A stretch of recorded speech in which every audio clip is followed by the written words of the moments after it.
right, and Shabbat Shalom to the 12 tribes scattered abroad from each corner of the world. And blessings to all of you who are joining us here at the Melchizedek Study Group, hosted by Brendan Muchmore and myself, Jose Pasarel. And we are part of the Torah to the Tribes congregation, where we try to divide the word of truth so we can better walk out this priesthood that Yahuah is giving us here on the earth, who Yahusha HaMashiach is our Kohen HaGadol. We are going to start off, and I hope everyone had a wonderful and blessed Sukkot. We are back from about a few week off sabbatical, and so we're going to go ahead and start off this season with along with the Torah portions that Matthew just started last week, with the covenants of promise.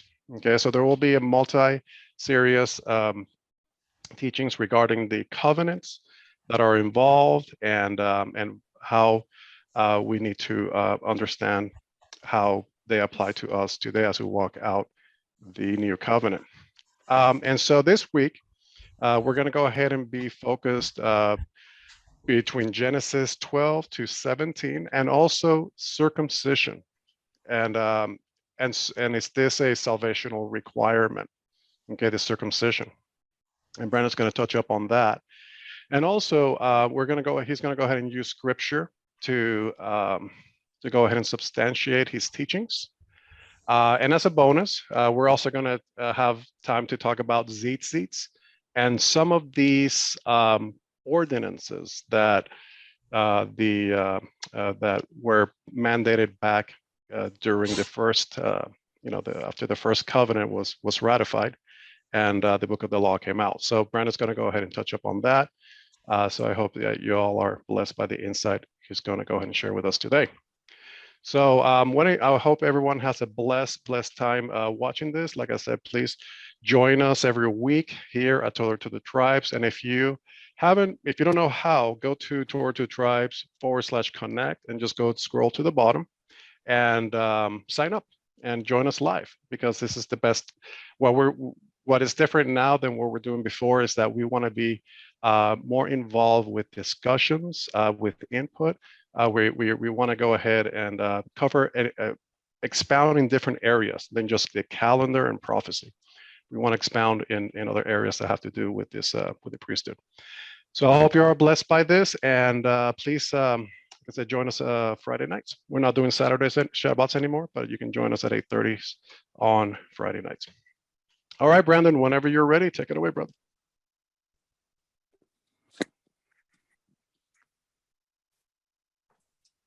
All right. Thank you, Jose. Can you guys hear me okay? Yep. All right. Perfect. All right. So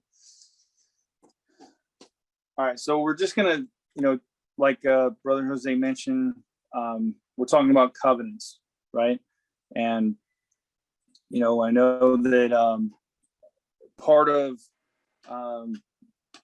coming out of, whether it's Catholicism or Christianity, and into Torah, you can get bogged down, through coming, if you've ever came through, the Messianic movement or the Hebrew roots movement and stuff like that, and maybe you're brand new to the Melchizedek, right? And that's why we're here, is to, Yahusha said, if you love me, he told Peter, if you love me, feed my sheep, right?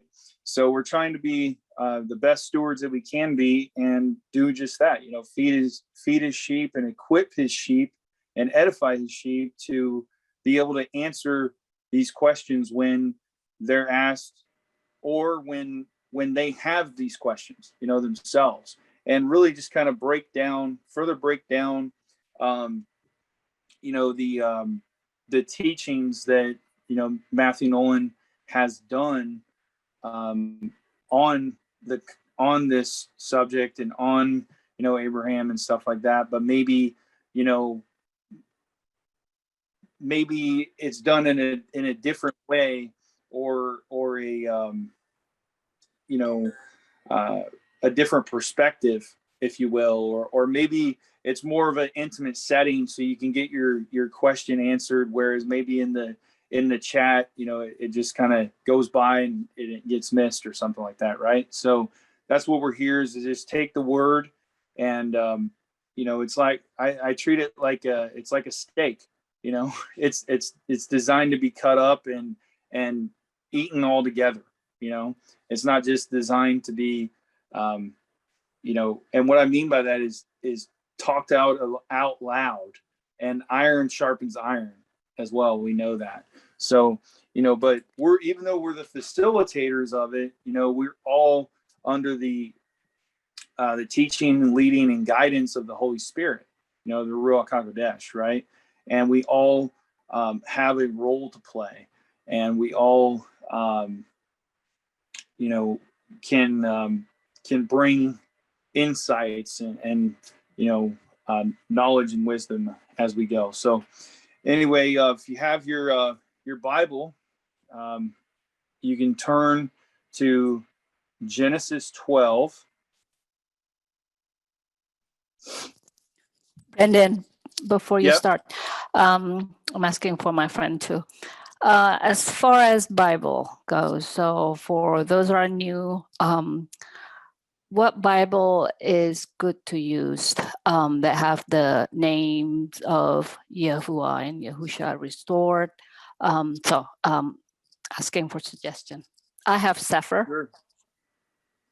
Yeah. Well, the Torah to the tribes. What we and it's not like we promote it like we get something from it or anything like that. But what Matthew recommends is it's called the RSTNE Volume 3. But we do always advise to watch out for the commentary. Just test all things through that. That's a good one. And then the other thing that that Matthew uses is just the good old fashioned King Jimmy, as he was call it. The KJV. And then the ISR, the Institute of Scripture Research, which is out of South Africa, I believe, is what it's out of. And then I always recommend using eSword while we still can, because it is a free Bible software. And literally, I probably have 25 different Bibles on my eSword, which in normal circumstances, you guys have seen me show you that screen and you'd be able to see, all the different texts on there.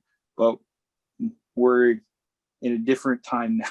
So as of yet, it is not that way. But yeah, so that's what that's what we recommend. So the RSTNE, which is called I think it stands for Restored Name Edition. And then Volume 3, of course, is what it's called. And then just, good old fashioned King Jimmy or New King Jimmy that's what I've used for like 15 years. And then, the ISR. The only thing I will say about the ISR, I prefer the 1998 version if you can find it, because the 2009 version, it switched a lot of places for the word Kodesh, where it would be, Kodesh, where it would be new month. It says new moon now, which is, not correct. That's Yahuah, so. Oh, thank you, Tamara. Yeah, that's right. That's what it's called. Restored True Name Edition. Yeah. So that's what we recommend. But great question. Thank you, Nita. Hopefully that answers your question. Yeah. You're welcome. KB. Yeah. Brandon, don't stress too much about the technology. We're supposed to be getting away from it anyway. Father's just getting you there sooner. Yeah, no doubt. Yeah. He's just getting you there sooner, brother. Yeah, we'll talk about that. Remind me afterwards, and we'll talk more about that, because all right, much love, though. Funny story. Yeah. Awesome. All right, great. All right, so promises to Abraham, right? So we're going to be talking about Genesis 12, Genesis 15, and then 16, Genesis 16 and 17 as well. Okay. And then of course, we're going to bring in Exodus 12, because we want to hear kind of both sides of the argument, if you will, or both sides of the discussion. We'll call it a discussion, not an argument, right? Yes, Tamara, I love the Hallelujah scriptures. I do. I was just naming the ones that Matthew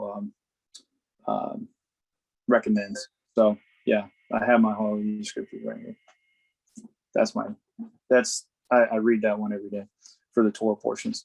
But then, we're going to talk about Exodus 12, also Acts 15, a little bit in Joshua, and just kind of walk through, is it a salvational issue?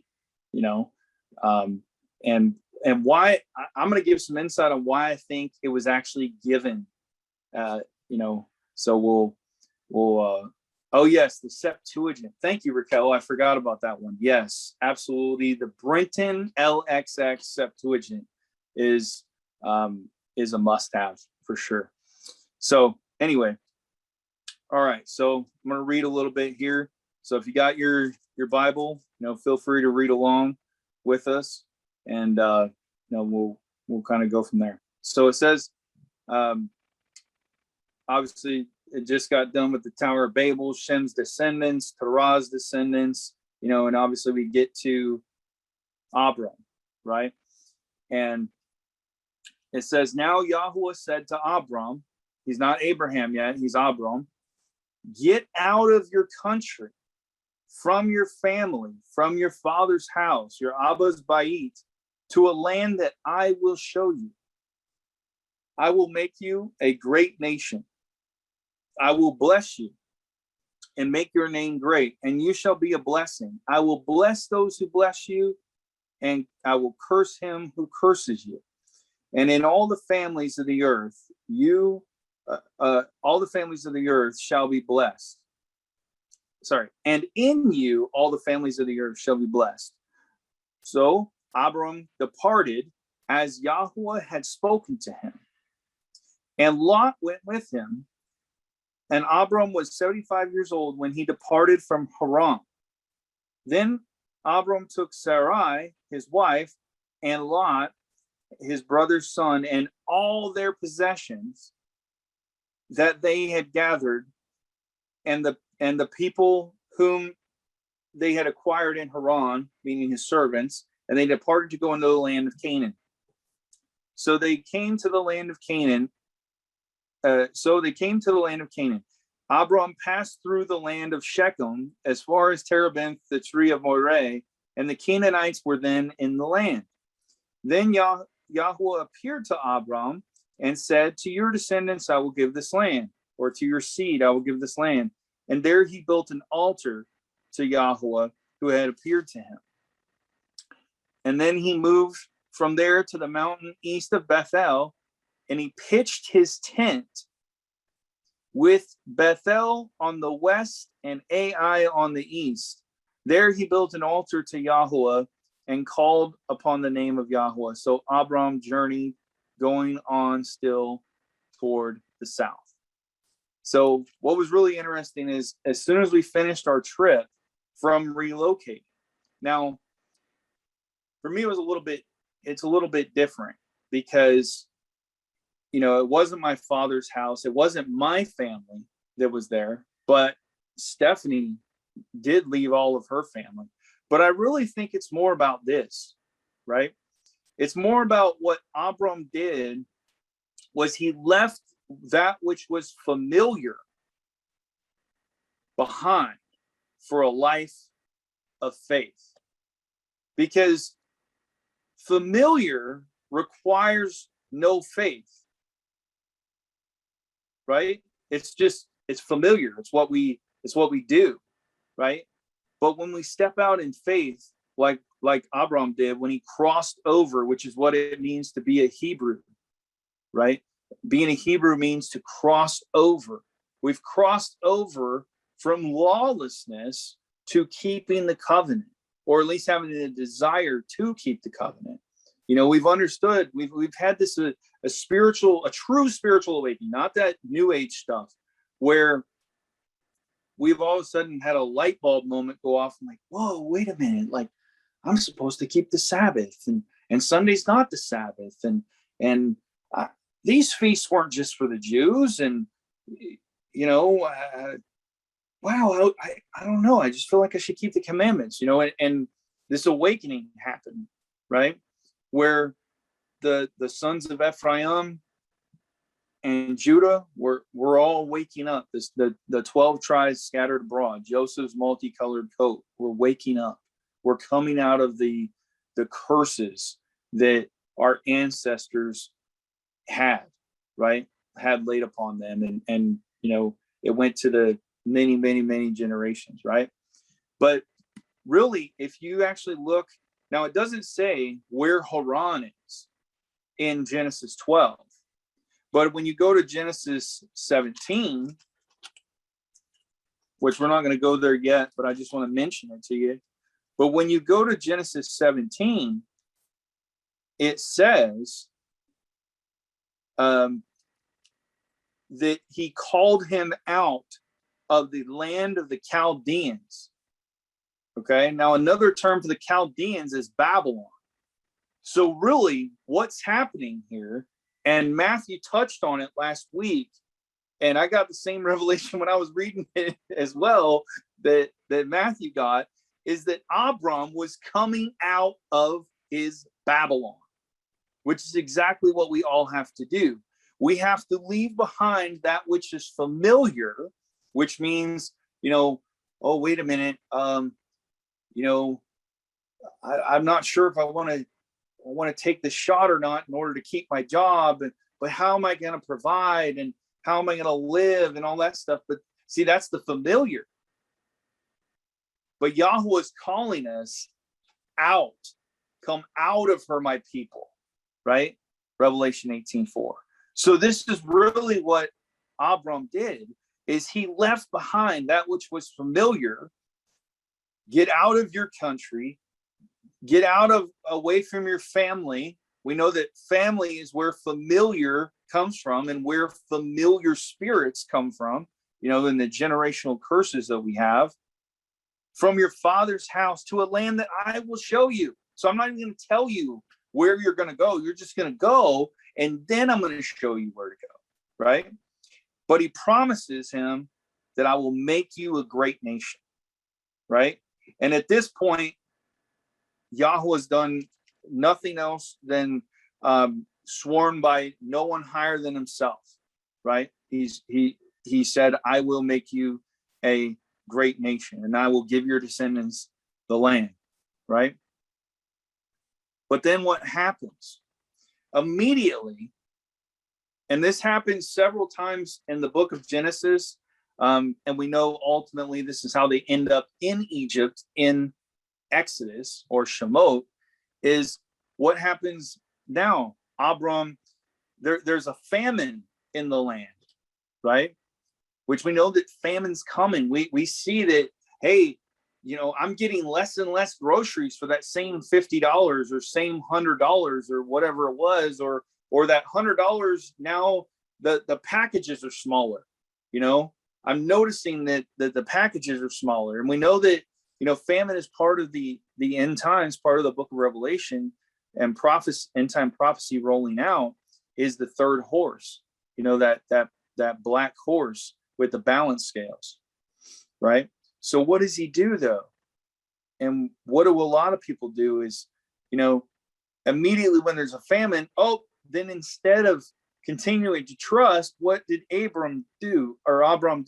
He went down to Egypt. Now, to me, Egypt kind of represents, you know, like the government, right? Like the assistance programs, or, you know, like for here in the United States, you know, like FEMA, National Guard, you know, things like that, right? But I'm going to skip the part about, you know, the whole, because he did the whole "you are my sister" thing twice, not once, but twice. And then also, I believe Jacob did it as well. because it became a generational curse that had started, right? So then let's skip over to Genesis 15, right? It says, after these things, the word of Yahuah came to Abram in a vision. Do not be afraid, Abram. I am your shield, your exceedingly great reward. See, even if you lose all your possessions and everything that you own, he is your inheritance. He is what you're inheriting. He is your exceedingly great reward, right? But Abram said, Yahuah Elohim, what will you give me, seeing I go childless, and the heir of my house is Eliezer of Damascus? Okay, so first, Yahuah says, blank check, I'm going to give you this land, and I'm going to give your descendants this land, and you're going to be the father of many nations, right? But then what happens? Well, man gets involved. Why? Because we want proof. Well,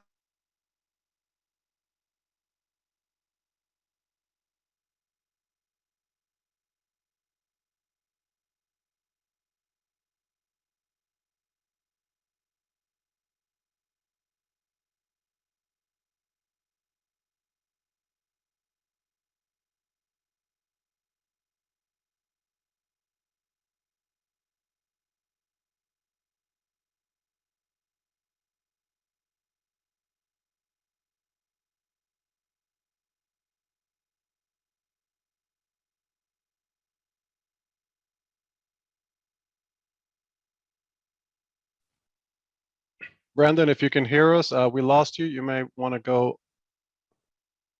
unmute. am I back? Yes. Yeah, you're good. You're good.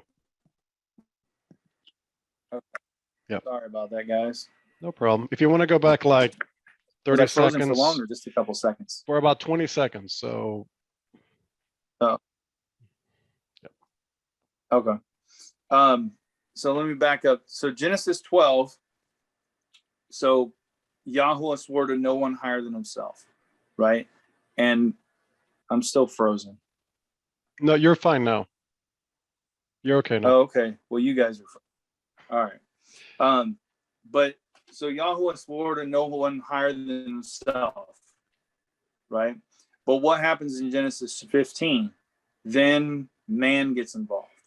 Abram wants proof or some type of token showing that Yahuah will do this, right? And now this is where it's conditional. Before it wasn't conditional. Now it's conditional, right? Says, so then he says, verse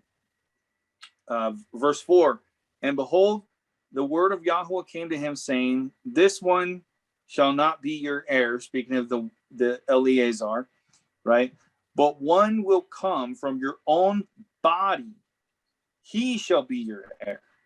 Then he brought him outside and said, look toward the Shamaim, look towards the heavens, and count the stars, if you are able to number them. And he said to him, so shall your descendants be.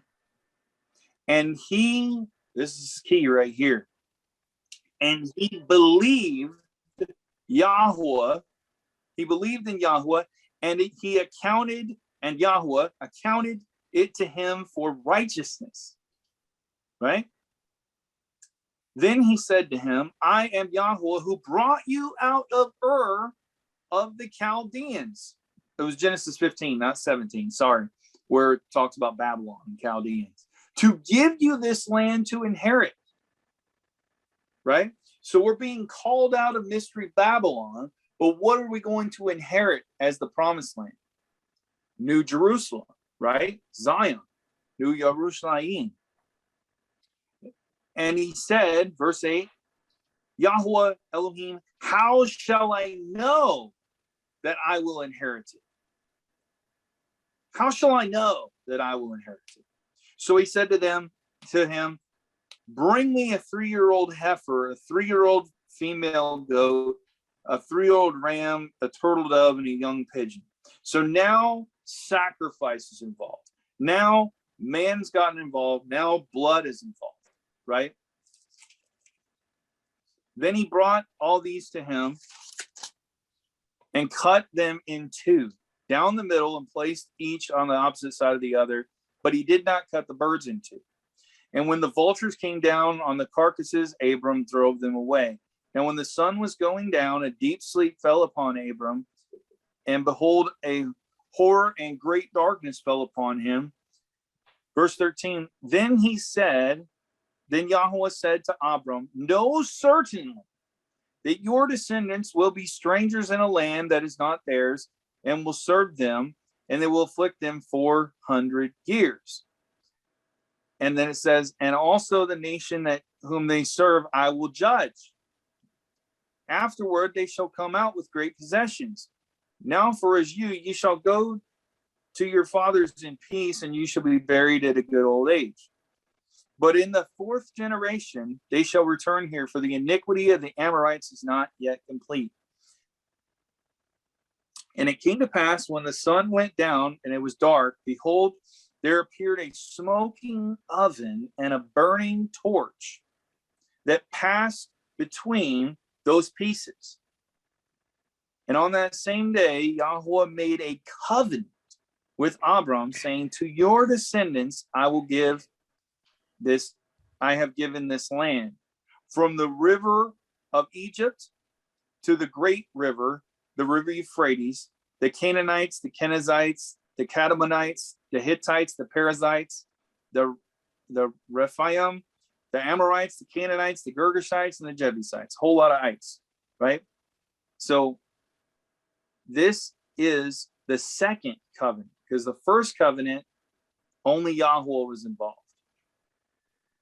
Well, Yahuah and man, but Yahuah swore to no one higher than himself that he was going to give that land to Abram. But then when Abram wants proof that he's going to do it, now there's a condition. Before, it was unconditional, right? It was unconditional, but now it has conditions. Now what happens? Well, let's go to Genesis 16 now.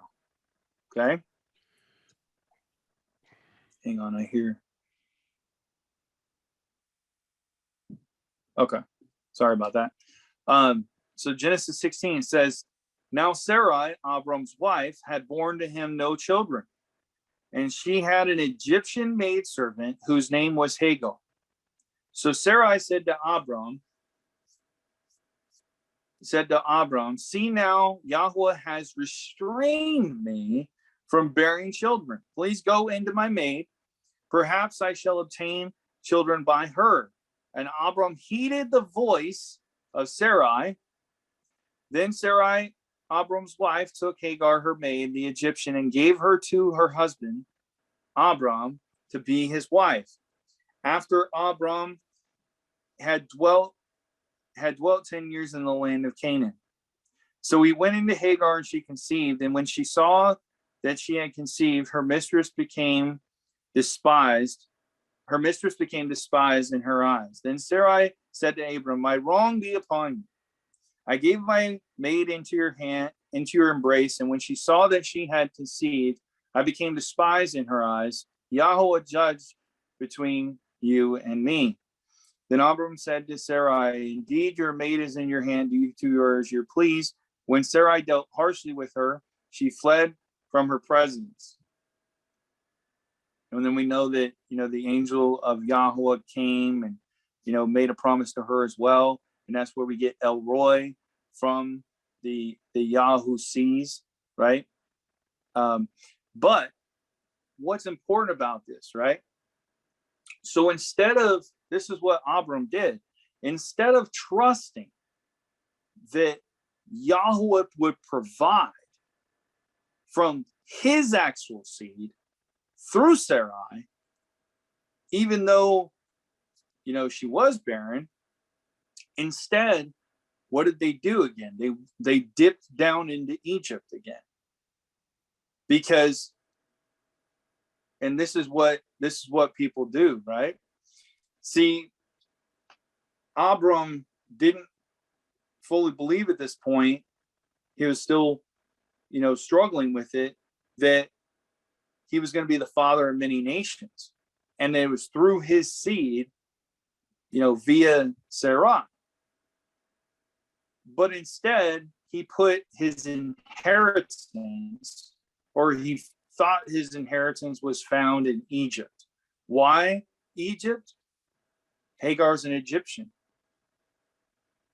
And there are many right now who are looking to Egypt for their inheritance instead of looking to the kingdom for their inheritance, right? But what does Yahusha say? Seek ye first the kingdom of heaven and his righteousness, and all these things be added unto you.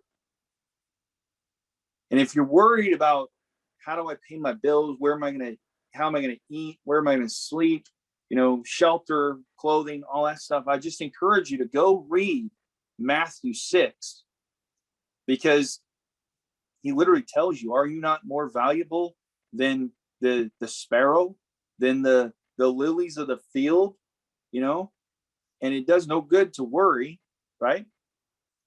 So just a little side note for you there. So now what happens? The sign of the covenant. So now we have a covenant in Genesis 12.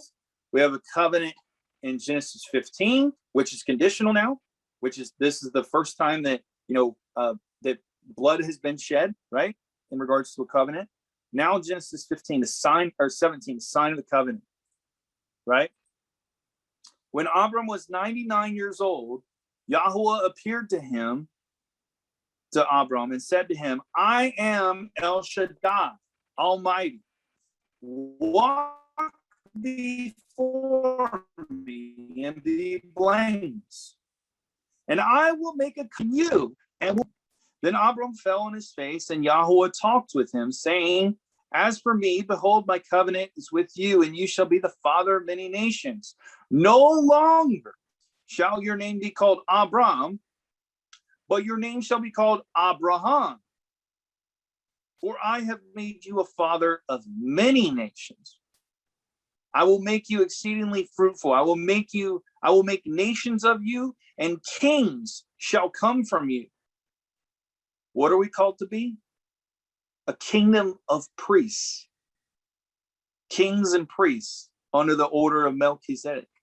This is what we're talking about here. I will establish my covenant between me and you and your descendants, the seed of Abraham. That's what we're talking about here. After you and their generations for an everlasting covenant to be Elohim to you and your descendants after you. And I will give to you and your descendants after you the land in which you are a stranger. See, we're strangers in a strange land, just like Abraham was. All the land of Canaan as an everlasting possession, and I will be their Elohim. And Yahuah said to Abraham, as for you, you shall keep my covenant, you and your descendants after you throughout their generations. This is my covenant which you shall keep between me and your descendants after you. Every male child among you shall be circumcised.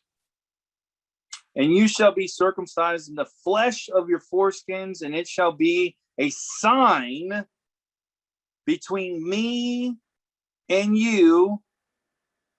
He who is 8 days old among you shall be circumcised, every male child in your generations. He who was born in your house or bought with money from any foreigner who is not your descendant. He was born in your house. Everybody's getting circumcised. Okay, that's the gist of it here. All right, that's the gist of it. And it says, and the uncircumcised male child who is not circumcised in the flesh, this foreskin, that person shall be cut off from his people.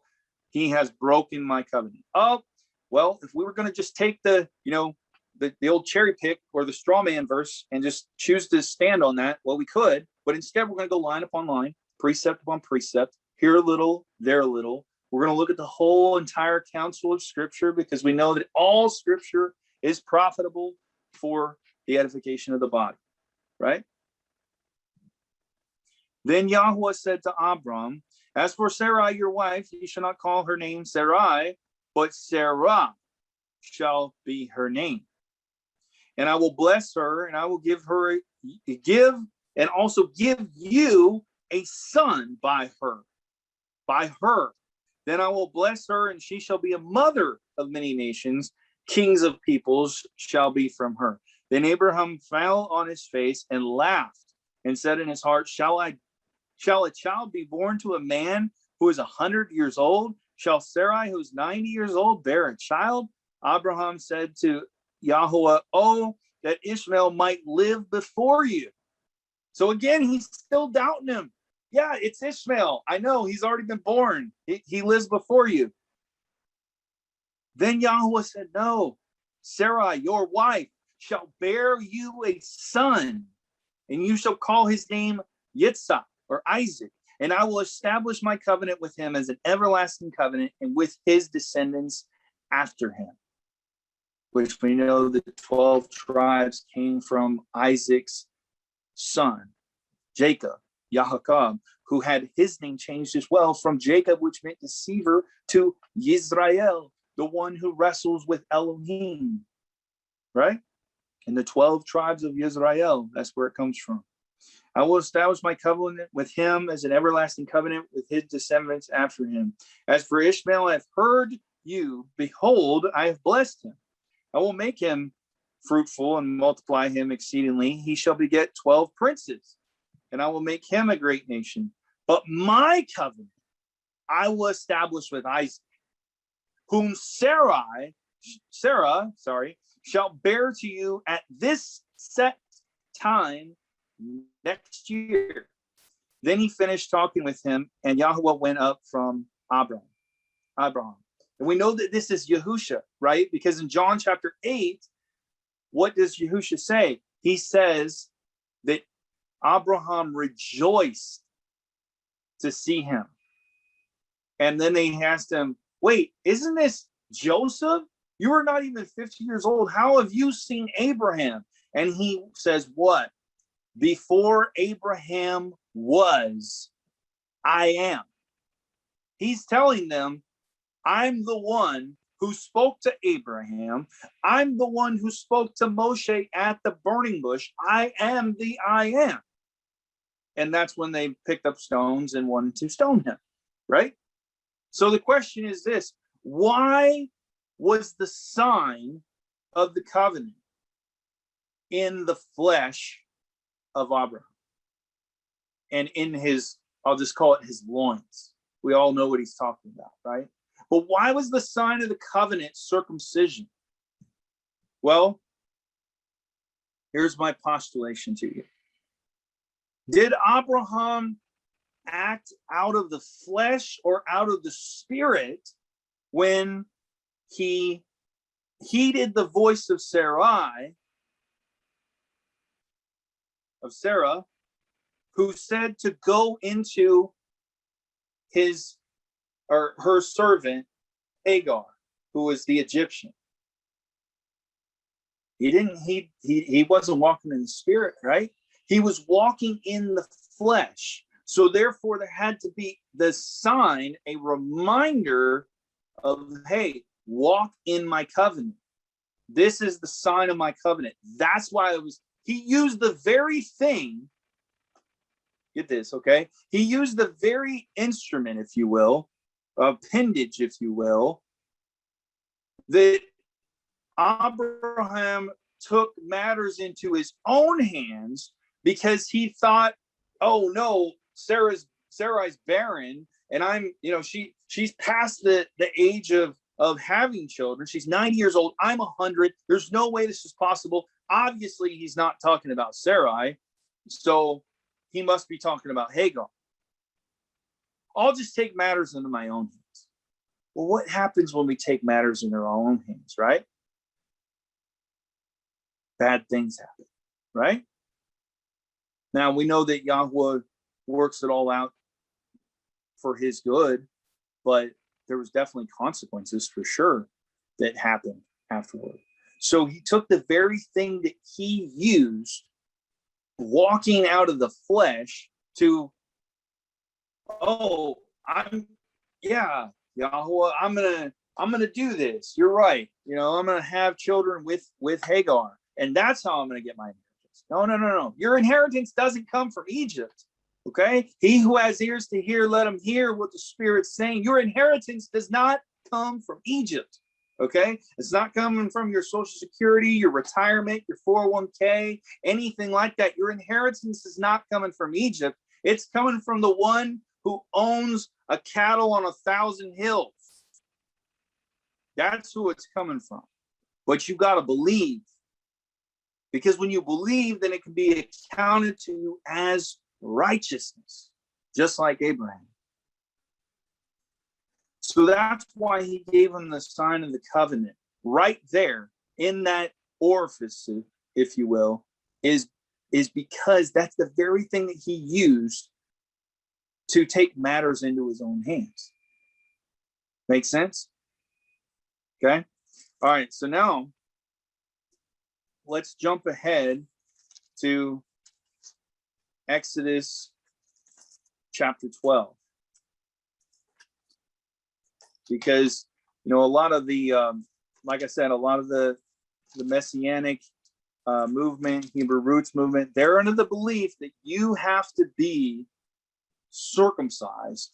A male has to be circumcised in order to be walking in covenant and in order to inherit the kingdom. It's a salvational issue. And in order to observe Passover, Pesach, right? Let me a second here. Here we go. All right, so Passover regulations. Exodus 12, verse 43 through 51 says this. And Yahuah said to Moshe and to Aharon, this is the ordinance of the Pesach, the Passover. No foreigner shall eat it. But every man's servant who is bought for money, when you have circumcised him, then he may eat it. And a sojourner and a hired servant shall not eat it. In one house it shall be eaten. You shall not carry any of the flesh outside of the house, nor break any of its bones, which is another directive of another prophetic picture of Yahusha, who was pierced without breaking a bone, because he is the Passover lamb. All the congregation of Israel shall keep it. When a stranger dwells with you and wants to keep Passover to the Yahuah, let all males be circumcised. And then let him come near and keep it. And he is a native of the land. For no uncircumcised person shall eat it.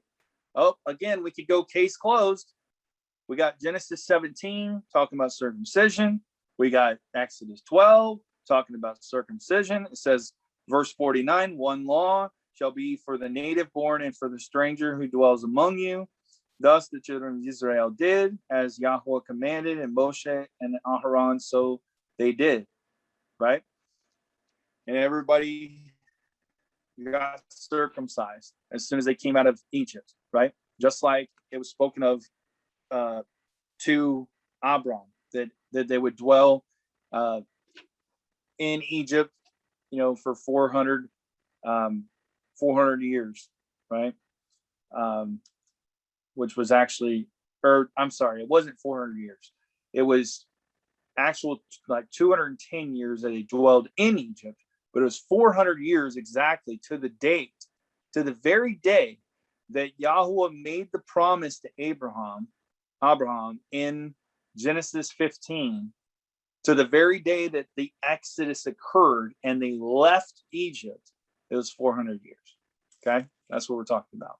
And Matthew has I believe his Shemot Torah portion covers that as well. All right. So now, okay, is it required? Right.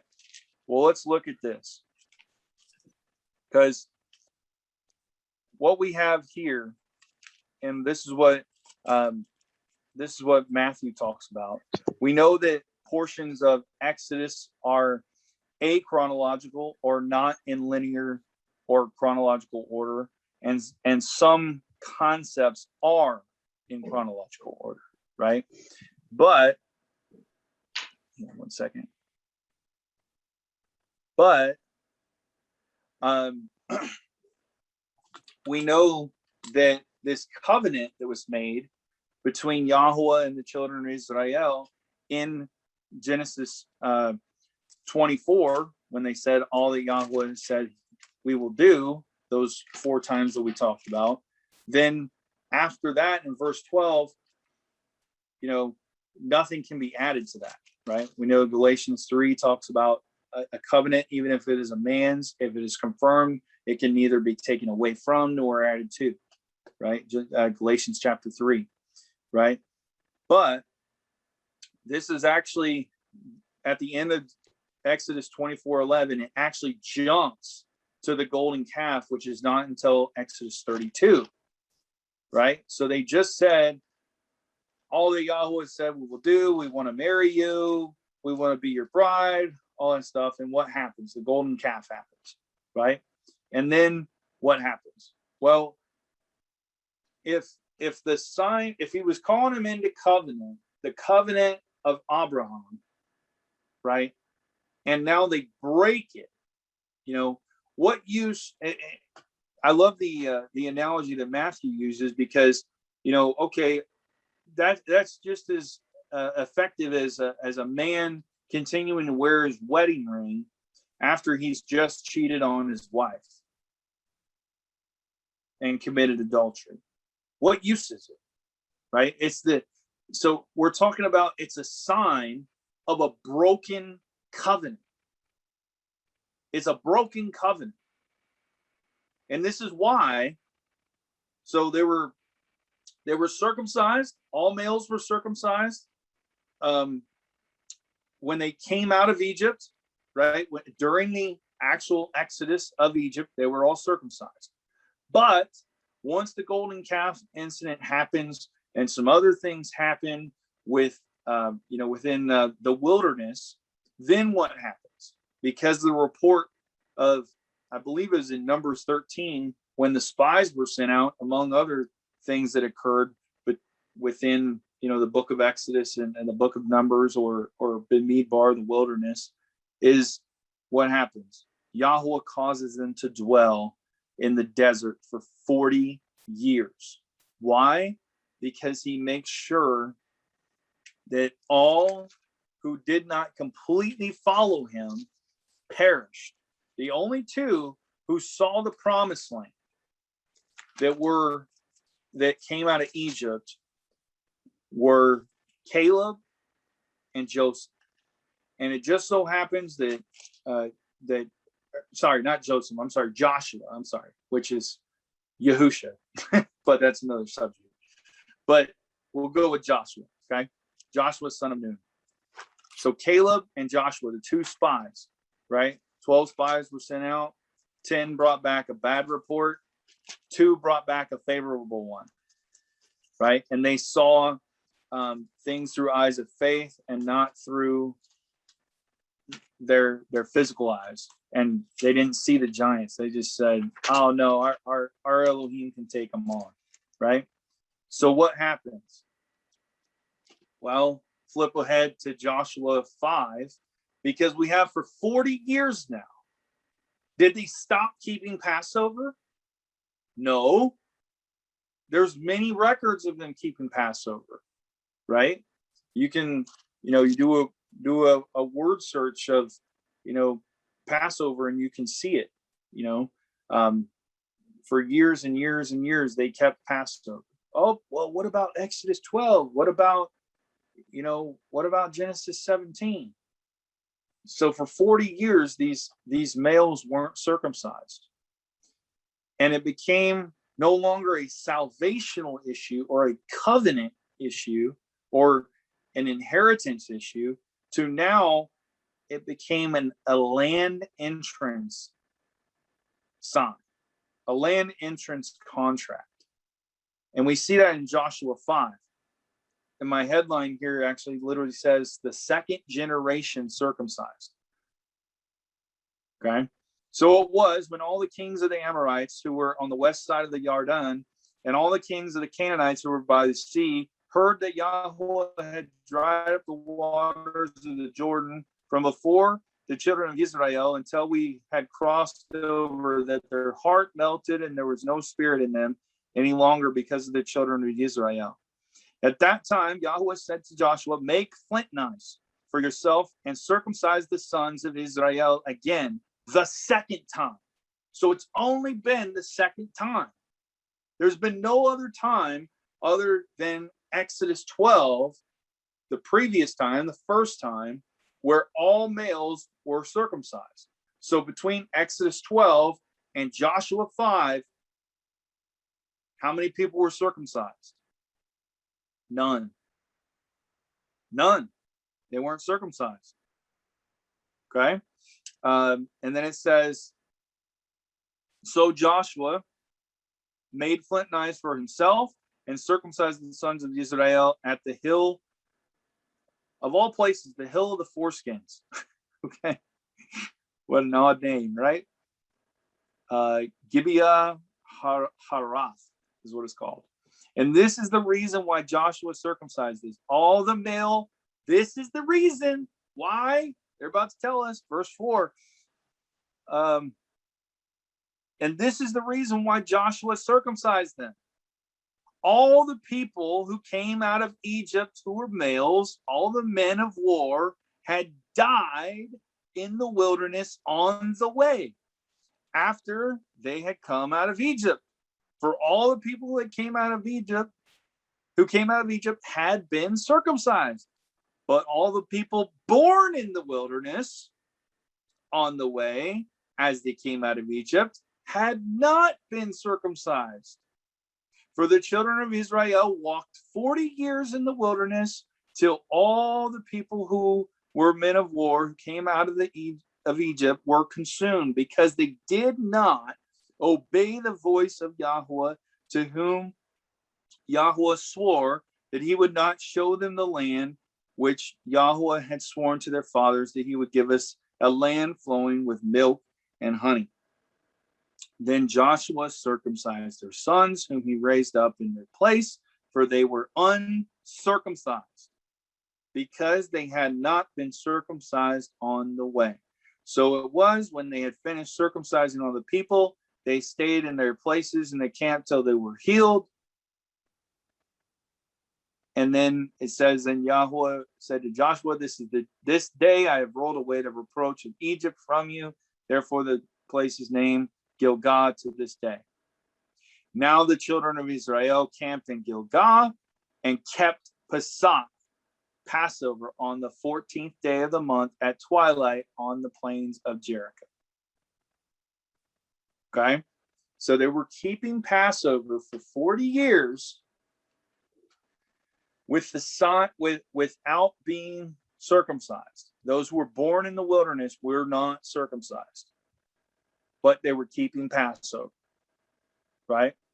So what is required? Well, now it's not the circumcision of the flesh, of your outwardly flesh, that is required. It's circumcision of the heart, right? That's what's required in order to enter the kingdom. Teshuvah, repentance, is what is required. You have to be cut to the heart that you hate your sin as much as Yahuah hates your sin. You have to confess with your mouth and believe in your heart. Confess with your mouth that Yahusha is master, and believe in your heart that Yahuah raised him from the dead, and you shall be saved. Romans 10:9. So this whole idea, as you're coming into, call it the Torah movement or whatever you want to call it, the Torah community, and maybe you've experienced, like I said, some of the Messianic movement or congregations, or some of the Hebrew roots congregations, where they try to, as Matthew would say, he says in a jokingly way, but I believe he's talking seriousness, that they actually do this, is they literally would, pull you to the side and, make sure that you're circumcised in order to come to the Passover, right? But what good is it to have a sign of a broken covenant on you? Does you no good, right? But it's now a land entrance token. I think I misspoke earlier. It said contract or something, but it's a land entrance token. That's what it is. Okay. Are we in the land? No, we are not. We are in the dispersion. We are the 12 tribes scattered abroad and those grafted in. That's who we are. Right? So the circumcision of the heart, that is the circumcision that's required. And that is why I believe that Abraham, or that Yahuah used the very thing that Abraham tried to take into his own hands, so to speak, in order to establish the promises that Yahuah had promised to give him, to obtain the inheritance. He wanted to take matters into his own hands. He said, oh yeah, I'll just heed the voice of Sarai, which familiar, right? I mean, Adam, he heeded the voice of Hava or Eve as well, right? It's the same thing. There's nothing new under the sun. That's what really happened, right? So I think it's very clear to see. We can even look at Acts 15 here really quick as well. If I go there.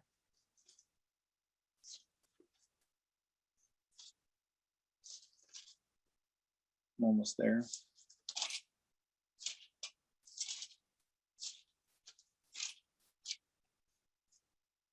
So my heading says conflict over circumcision. No, we would never have that, right?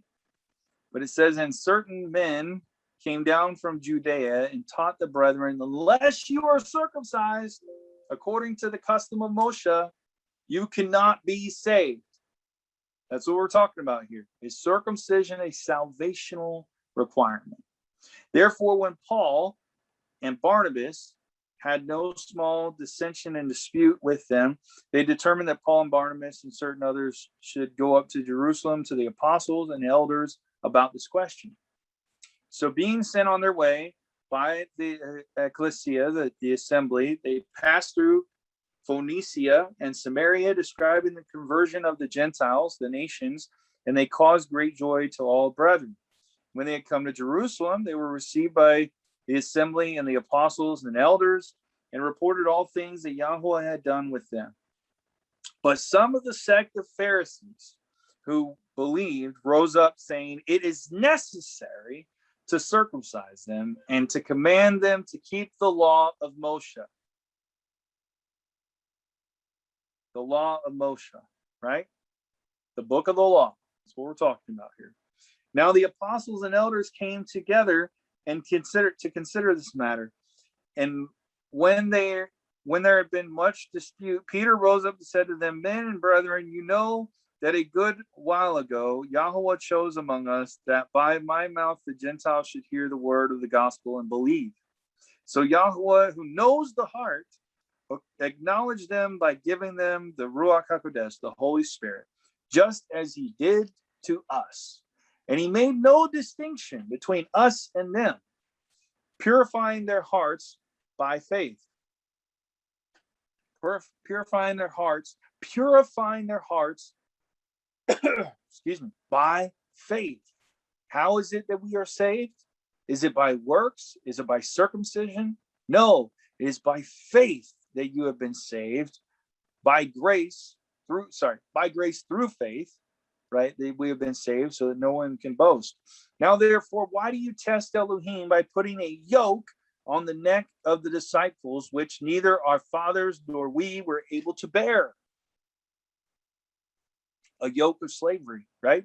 But we believe that through the grace of our Master Yahusha HaMashiach, we will all be saved in the same manner. We shall be saved in the same manner as they. Then all the multitude kept silent and listened to Barnabas and Paul, declaring how many miracles and wonders that Yahuah had done through them among the nations, the Gentiles. And after they had become silent, James answered and said, Men and brethren, listen to me.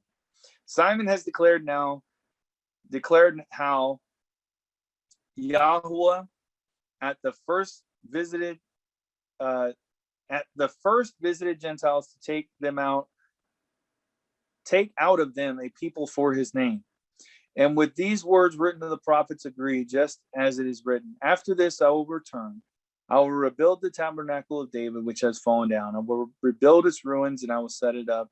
And the rest of mankind will seek Yahuah, even the Gentiles who are called by my name, says Yahuah, who does all these things. Known to Elohim from eternity are all his works. Therefore I judge that we should not trouble those from among the Gentiles who are turning to Yahuah, but that we write to them to abstain from things polluted by idols, from sexual immorality, from things strangled, from blood. For Moshe has had throughout many generations those who preach him in every city, being read in synagogues every Shabbat. Oh, you mean we're supposed to keep the Sabbath every Shabbat, every Sabbath? Even like New King James says that. Every Sabbath. Not Sunday, Sabbath. Side note. But you get the point. What's required? It's not required that you have your member circumcised, but it is required that you have your heart circumcised. The purification of the heart. They made no distinction.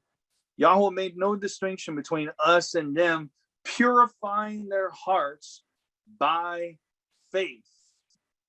How do we believe? By faith. How did Abraham believe? By faith. It's the same thing.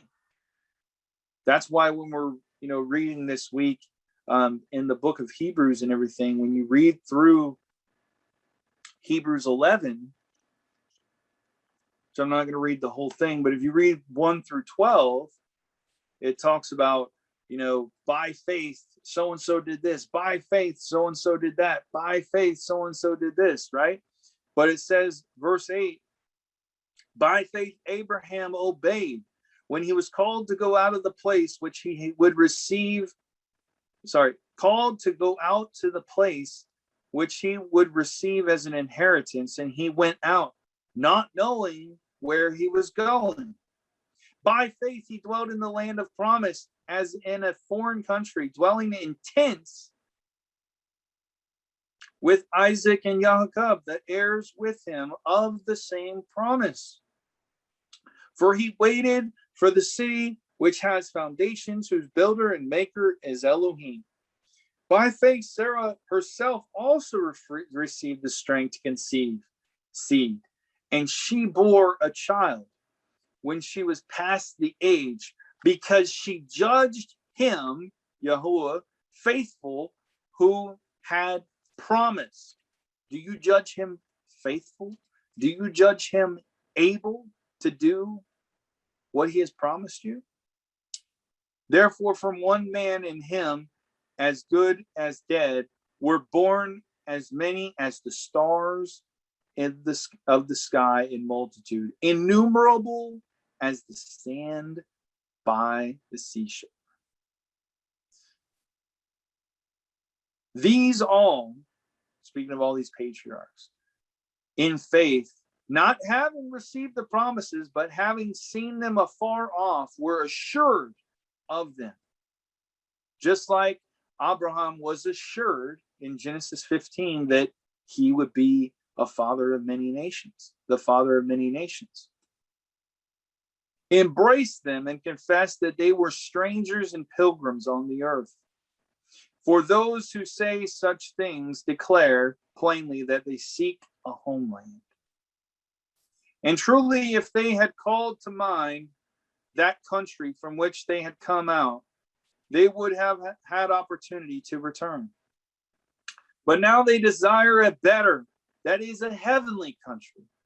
Therefore, Yahuah is not ashamed to be called their Elohim, for he has prepared a city for them. Hallelujah. By faith, Abraham, when he was tested, offered up Isaac, and he who had received the promises offered up his only begotten son, who was, of course, a shadow, a picture of Yahusha, because Yahuah so loved the world that he gave his only begotten son, that whoever should believe in him should not perish, but have everlasting life. John 3:16 tells us. Of whom it was said, in Isaac your seed shall be called. Concluding that Yahuah was able to raise him up even from the dead, from which he also received them in a figurative sense. By faith, Isaac and Jacob and Esau, by faith, Isaac blessed Esau and Jacob concerning the things to come. So on and so forth. I would encourage you to read that 11th chapter, because by faith, that's how we overcome. The just shall live by faith, right? But our Torah portion today shows us that faith without works is dead. See, we don't keep Torah, we don't keep the commandments, we don't keep the feasts, we don't keep the dietary requirements because in order to be saved, but because, or as an evidence that we are saved, that we are in covenant, we are betrothed to our Elohim, we are Kodesh, we are set apart, we are in the world, but not of the world. We are in Goshen, we're not in Egypt, right? We're set apart, we're different, we're peculiar people. People think we're odd. Oh, you're odd. Why? You don't eat that? You don't eat this? What? How can you not eat bacon? How can you not eat seafood? How can you not eat this? What? You don't go to church anymore? What? Now it's become even more and more and more, right? Because we won't wear a mask. We won't get a test. We won't take a shot. We won't do all this stuff. Why? Because we don't care about our possessions fading away, the material things fading away, right? But we store up treasures in heaven, in the Shamayim, in the New Jerusalem, where moth and thief cannot destroy, right? That was the daily verse today. That's what we're looking forward to. We don't care if everything's taken away from us like Job had, because when it comes right down to it, Yahuah is everything to us. We're peculiar. And just like Abraham, we're looking for a city. It's not a city that any man can build, but it's a city not built with hands. A city coming down from the Shamayim, that New Jerusalem. That is our upward calling. That is the prize that we are straining towards and striving towards, right? So, in closing, just like Abraham, I hope that we are all ready and willing to come out of Babylon. Come out of Babylon. Come out of what is familiar. Because like I said earlier, where familiar is, faith is not needed.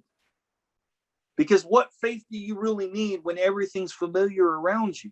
What faith do you need when you're in your Father's house? What faith do you need when you're surrounded by your family? What faith do you need when you have a $100,000 career and you have paid off cars and you have minimal bills? What faith do you need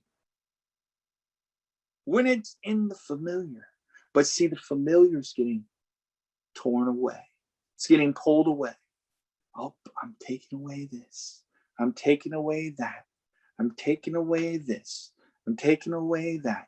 I'm going to stretch you. I'm going to refine you. I'm going to sift you. Not because I'm mad at you, but because whom a father loveth, he chasteneth. He chastens us, right? Why? Because we're becoming his bride. Because he's not coming back for a harlot beloved. He's not coming back for those who have one foot in Babylon and one foot in the kingdom, because it doesn't work that way. You can't inherit both kingdoms. You can't give up your birthright into the eternity, into the eternal kingdom, in order to maintain your everyday well-being in this kingdom. You can't do it. You have to be willing to take that step to come out of Mystery Babylon, to come out of the government programs, to live a life of faith. Do you truly believe? Do we truly truly believe that our Elohim, our Father, will provide for all of our needs according to whose riches and glory? Our riches and glory? Your riches and glory? No. According to his riches and glory. Philippians 4:19. Yahuah shall provide all of your needs according to his riches and glory. The earth is mine and the fullness thereof, Yahuah says. Do you know how much gold, diamonds, oil, all these materials, all these precious metals and gems are in the earth, and it's all his. He's the owner of a cattle of 1,000 hills. You don't think that he can move mountains in your life?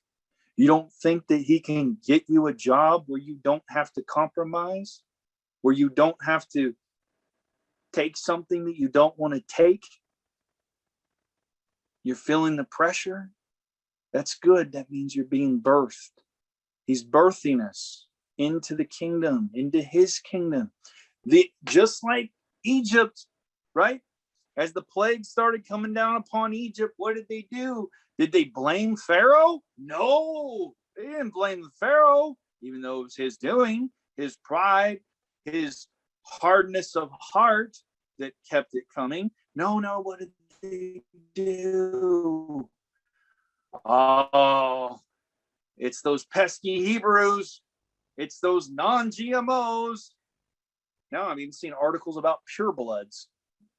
Anyway, I'm trying to stay off the topic, but you get what I'm saying, right? It's their fault. And what happened? Egypt literally pushed the Hebrews out of Egypt. Just like Mystery Babylon is going to push us out of Babylon. We need to be praying for our brothers and sisters in New Zealand and in Australia, because they're feeling the pressure. But as the pressure comes, it's actually a good thing, because that's where repentance comes. That's where sanctification comes, right? Because right now, especially here in America, and I've taught on this before, we're too comfortable. You're too comfortable. We're too comfortable in Mystery Babylon. We're too comfortable in our familiar. Don't take my familiar. It's familiar to me. But where's their faith? You can't live a life of faith in the midst of familiar. It's not required. What is faith? Well, I just happen to have my Bible open. Hebrews 11, verse 1. Now faith is the substance of things hoped for, the evidence of things not seen. Familiar is your five senses, what you can touch, taste, smell, see, and hear. But faith operates outside of that. Faith calls those things that are not as though they were. That's what faith is about. How many times have you ever looked at the Gospels and read through how many times that either the King of Kings and Master of Masters was either able to do all these miraculous things because of the level of faith that was in the people in the villages, or he was not able to do it because of their lack of faith? He chooses to partner with his creation. It's up to us to trust him. So in closing, are we going to be like Abram, where we flip back to Genesis 12 really quick? Because what happened? What happened with Joshua as well? What did they do? Did they just hear? No, because James says that a man who hears the word and doesn't do the word is like a man who stares at himself in the mirror and then walks away and forgets what he saw. But what does he do? What does he do? Now Yahuah said to Abram, get out of your country, from your family, from your father's house, and to a land that I will show you. I will make you a great nation. I will bless you. I will make your name great. You shall be a blessing. I will bless those who bless you and curse those who curse you. And all the families of the earth shall be blessed. So what did Abraham do? Verse 4. Did he sit there? No. So Abram departed as Yahuah had spoken to him, and Lot went with him, and Abram was 75 years old when he departed from Haran. And he took his wife, he took Lot, his brother's son, and all their possessions that they had gathered. And he left.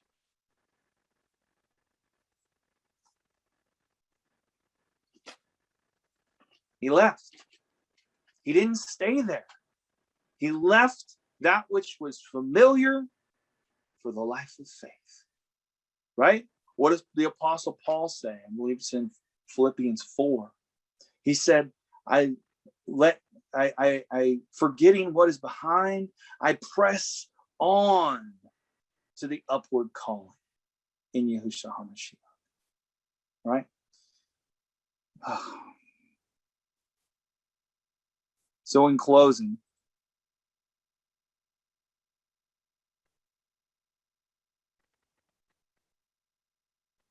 let me bless you.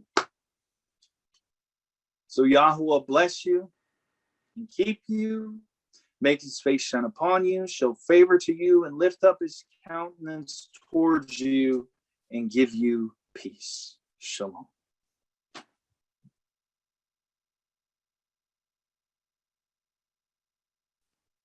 All right. Thank you, brother. That was a word well needed for this time, for sure. And you know, when you put things into the context of the people who he chooses, he really does strip them down sometimes when necessary, right? I mean, we see how profound that affected Job when everything was taken away from him. And he understood, I think it was in Job 1:2, and Job rose and his robe and shaved his head and fell upon the ground and worshiped.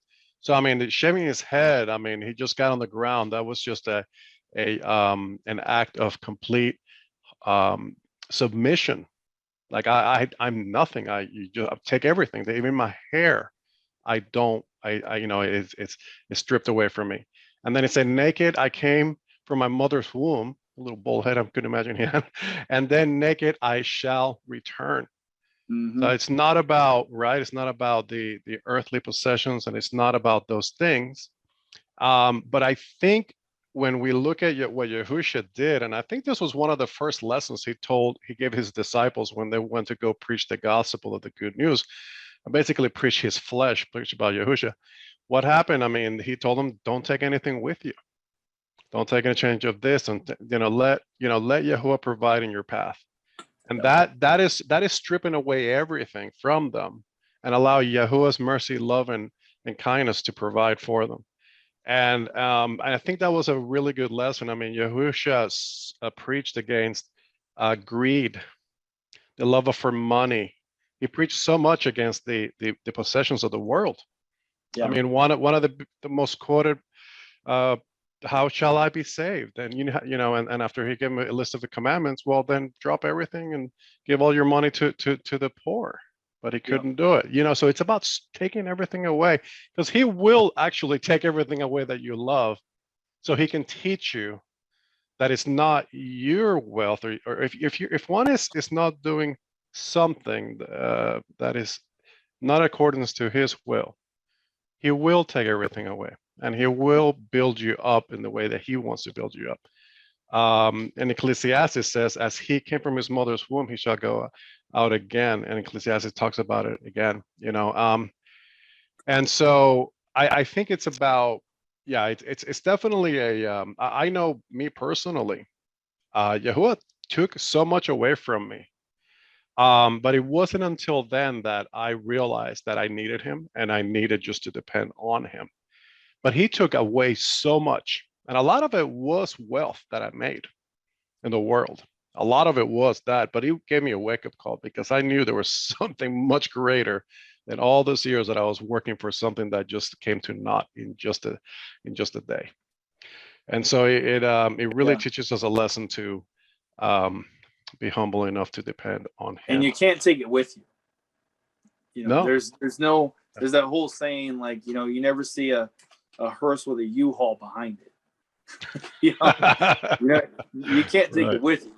Right. But also, if we think about the patriarchs, they were a nomadic people, where, I even had thought about, like, wait a minute, is this an instance here in Genesis 12 where is it possible that Abram is keeping Sukkot, because it mentions, the tents and stuff like that? But also, I know that they were nomadic people, but we also know that the covenant is eternal as well, and that they were, keeping the feast even back then. But yeah, we can't be weighed down. Hebrews talks about the sin that so easily entangles us. We can't be weighed down by the things of this life and the things of this world, and not be willing to, go. Because what did they do when they were in the wilderness? They were guided by the pillar of fire by night and the cloud by day, right? And when that pillar settled, they settled. But when the pillar picked up and moved, or the cloud picked up and moved on, well, guess what? What did they do? Well, you either picked up and moved on, or you got left behind. You were left out. So we have to be willing. And also, Matthew 10 talks about, when they persecute you in this city, then go to this city.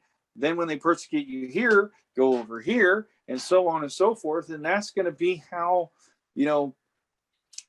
how people endure until the end, in order to see Yahusha's actual return and not succumb to the persecution, is by doing just that, by willing to, leave behind, what they have, and just go when he tells them to go.